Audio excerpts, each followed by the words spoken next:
Okay, yeah, we had a pretty good turnout. Had a few guys missing, but overall we got most of our players and coaches here. And the fans were very appreciative, and it was always neat to sort of talk about our accomplishments, and most of them were the same ones as last year and the year before. So it was a wonderful season, and all of us Gamecocks share in it. Okay, what y'all got? That number 4 final ranking, to see you in that top 5, how's that feel? Well, you know, I was talking to one of our coaches earlier, and I said, you know, we had identical years the last 3 years. I mean, identical as identical can be. 6-2 in the conference, 11-2 overall, beat everybody except 2 conference teams. And we got to number 4 because Clemson beat Ohio State, and Alabama got beat by Oklahoma, so that knocked both them out. And I think maybe Baylor got knocked out. Somebody knocked them out. So that's how it happened. And but we appreciate it. But we know we had really the same year. But it's nice to be number 4, I guess. It's a little nicer. And hopefully we can do a little bit better next year. What's your response to the Board of Trustees yesterday, giving you an extension and a raise, and all your assistant coaches raises for the next few years? Well, when you're successful, and there's a lot of money in college football, and we're still not giving it to the players, which I wish we would. So I guess they give it to the coaches. Yeah. So, yeah, we got an excellent board of trustees. President Pastides is the best, as we all know. So we hope to keep doing this for several more years, many more years. On the radio Wednesday and then today, you said Dylan is your next quarterback. Oh, of course he is. I expected you to kind of open it up a little more. No, why open it up when he's the only one that's played well? He's without question going to be our quarterback unless he gets hurt. And after that, I don't know who'd be. There's no clear-cut second, so that'll be the challenge this spring. So we find a number 2 guy. Will that change your offense a little bit because he doesn't run as well as Connor did? Dylan actually can run a little bit. You know, the UCF game, he ran that little bootleg right into the corner of the end zone, just like Connor did the last game against Clemson. So he can run. Clemson. He can run that zone read pretty well too. Did you feel the numbers he did last year? Was that just not getting played as much? Who's that? Dylan.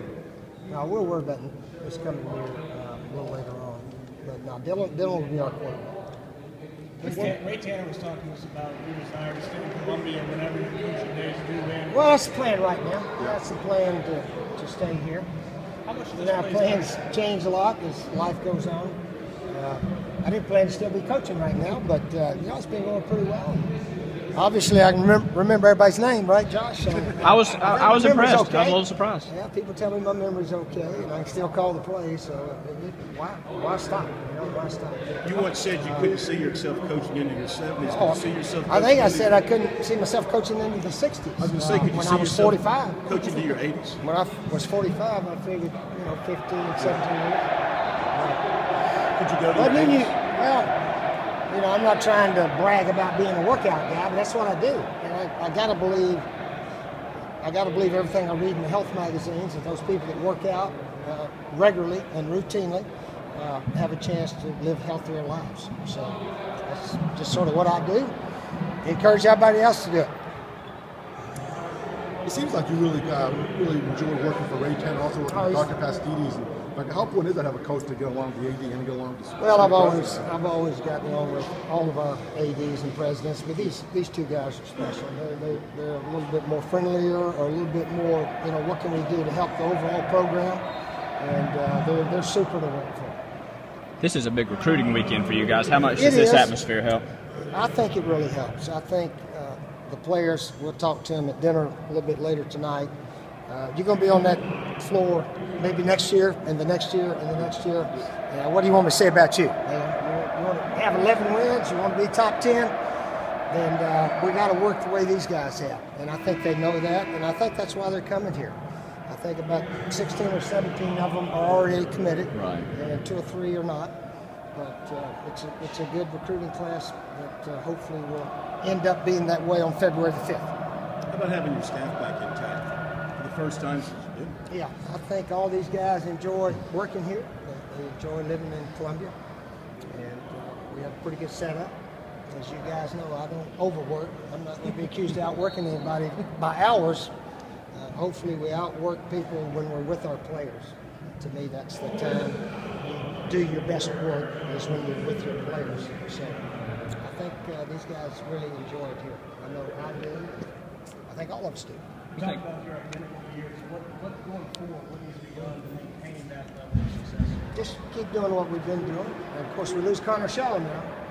How big a drop off will that be? We don't know.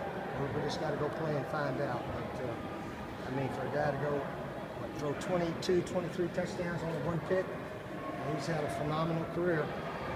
27 and 5. And he really only started 2.5 years, so it's not like he's a 4-year starter. But we have confidence in Dylan. And, we'll see how it plays out. Have you talked to NFL scouts about Connor? And what are his chances of you get out the big draft? NFL scouts don't talk to me. I don't talk to them. No. They've got tape. They can watch it all. You mentioned not being accused of outworking anybody. What do you make of these guys who brag about 100-hour work weeks and how they sleep on their couch? Well, Pepper Rogers once said the woods is full of those coaches that told everybody how hard they work. Yeah. The bottom line is what your record is, as we know. Are your players graduating? Are they good citizens and so forth? That's how you get judged as a coach, not on how many hours you work and so forth. So. How about the rivalry with Clemson and the kind of public barbs you and Dabo throwing back and I don't forth? think we've thrown much. I think y'all blow that up a little bit. Obviously, our fans love beating Clemson. Okay, the old-time Gamecock fans have suffered for years and years and years, as we all know. So they're enjoying it. They're enjoying it, and they should enjoy it because they've sort of been on the short stick most of the time. So just a little reminder, and again, I'm talking to our people. When I talk, it's just all talk. Everybody knows, and it's for our people. It's not for the other schools' people. And when Dabo talks, it's for his people. It doesn't bother me. I can assure you anything he says. And that's what we do in the offseason. We have to talk a little bit. So I'm talking to the Gamecocks. The other people shouldn't listen to me, really. But they may, I don't know. But anyway. Have you set in your mind, you talk about your health being great, but I mean, have you set in your mind an absolute age? No. Deadline or anything like that? Did you coach in your age? I don't plan on it. I don't plan on doing any more than 3 or 4 years in a row. And all of a sudden, 3 or 4 have passed by, and I feel like I did, 5, 10 years ago. So, and we got a good team, got good coaches, excellent coaches that can recruit and can coach their position guys, and we all get along. Well, most of the time. We only had one skirmish on the sideline this year. But anyway, there was two competitive guys, and it was over with quickly. We do have an excellent group of coaches here. Talk about having good coaches. How much does it mean to be able to retain your staff? Well, we've lost 1 or 2 guys here and there. It's no big deal. We lost a D-line coach last year. Got another one. Got 2 first-team All-Americans. So assistant coaches move around. You'd love to keep your coordinator. Coach Ward, I think, has really developed and still getting better as a coordinator. He's only done it 2 years in the game. So he's a young defensive coordinator. Do you pay much attention to what's going on in the SEC East? Georgia lost their defensive staff. Vandy lost James Franklin. Do you pay attention to that, or do you just look up in the fall and just see who's still there? Oh, I don't think it'll affect their team too much. There's good coaches everywhere. Sometimes you lose a coach, you replace him with a better one. Who knows? So they got ball players at both those places. They'll be tough. They'll be tough to beat. On offense, I think you're only losing Connor and Ronald Patrick. So That's about it. Bruce Ellington. And Bruce Ellington, of course, too, right? So Yeah. three starters, but other than that, you pretty much got everyone else coming back. Yeah, hopefully we'll have an all-SEC offensive line. We'll challenge Coach Elliott, see if we can't promote one of these guys. I don't know which one yet, but I wish we'd have an all-conference offensive line. When was the last time we had one? I don't know. Not since I've been here. Yeah. So we had a lot of defensive linemen, but we need to get some of those guys. There's so much similarity between the seasons. You had to have a moment this year that stands out among others. A win, maybe. Well, the moment that made the change the whole season was when the Missouri kid kicked the field goal that ricocheted off the upright.